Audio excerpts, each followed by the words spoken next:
मनुष्य और पशु पक्षियों में जन्मजात अंतर कुछ भी नहीं है। दोनों में एक सी चेतना विद्यमान है। उसे चाहे जिस वातावरण में गलाया और ढाला जा सकता है। पंडित श्री राम शर्मा आचार्य। पुस्तक का नाम क्या मनुष्य सचमुच श्रेष्ठ प्राणी है। पुस्तक परिचय। वह क्षण निश्चय ही दुर्भाग्यपूर्ण रहा होगा जब मनुष्य ने अपने आप को सर्वश्रेष्ठ होने का अहंकार पाल लिया, क्योंकि इस स्थिति में उसने विश्व वसुधा के सृष्टि परिवार के अन्य प्राणियों को हीन मान लिया।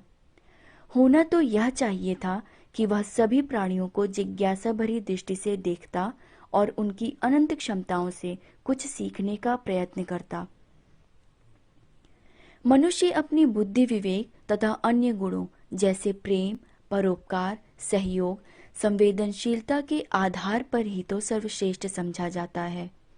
पर यह गुण तो अन्य प्राणियों में भी पाए जाते हैं। फिर मनुष्य को सृष्टि का सर्वश्रेष्ठ प्राणी मान लेने के अहंकार का क्या अर्थ रह जाता है।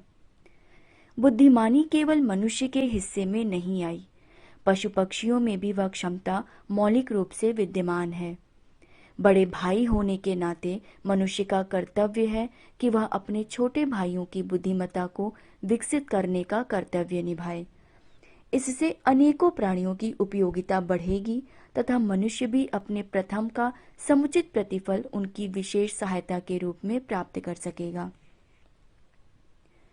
प्रस्तुत पुस्तक में लेखक ने बहुत ही खूबसूरत ढंग से अन्य जीवों की क्षमताओं का वर्णन किया है कि किस प्रकार वे थोड़े से प्रशिक्षण से मनुष्य के लिए सहयोगी सिद्ध हो सकते हैं। पुस्तक में विदेशों में हो रहे परीक्षणों का तथा परिणामों को तथ्यों के साथ प्रस्तुत किया गया है। पुस्तक के कुछ अंश। जीवों की बुद्धिमत्ता अपने विकसित रूप में तब अभिव्यक्त होती है जब उनके सामने कोई संकट आता है और उन्हें आत्मरक्षा की जरूरत पड़ती है। मनुष्य को समय ज्ञान के लिए घड़ी, दिशा ज्ञान के लिए कंपास चाहिए, पर इन पक्षियों की चेतना में ही मानव प्रकृति ने घड़ी और कंपास जैसी क्षमता सहज जोड़ दी है। यदि मनुष्य अपने अंतःकरण को शुद्ध बना ले तो वह प्रकृति से बहुत कुछ सीख सकता है। पक्षियों के घोंसले तथा कोटर उनकी निर्माण कला के जीते जागते नमूने हैं।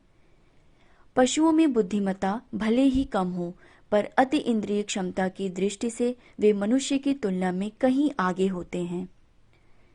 यदि मनुष्य अपना जीवन कृत्रिम नहीं बनाया होता तो उसने भी इन जीवों की भांति अपने आप को बंधन मुक्त रखा होता, तो उसका जीवन भी कितना रसमय रहा होता। पुस्तक के मुख्य बिंदु। बुद्धिमत्ता मात्र मनुष्य की बपौती नहीं, प्रकृति की पाठशाला में कला संकाय, क्षुद्र प्राणियों का विशेष अंतःकरण, मनुष्येतर प्राणियों में पाए जाने वाली अति इंद्रिय क्षमताएं।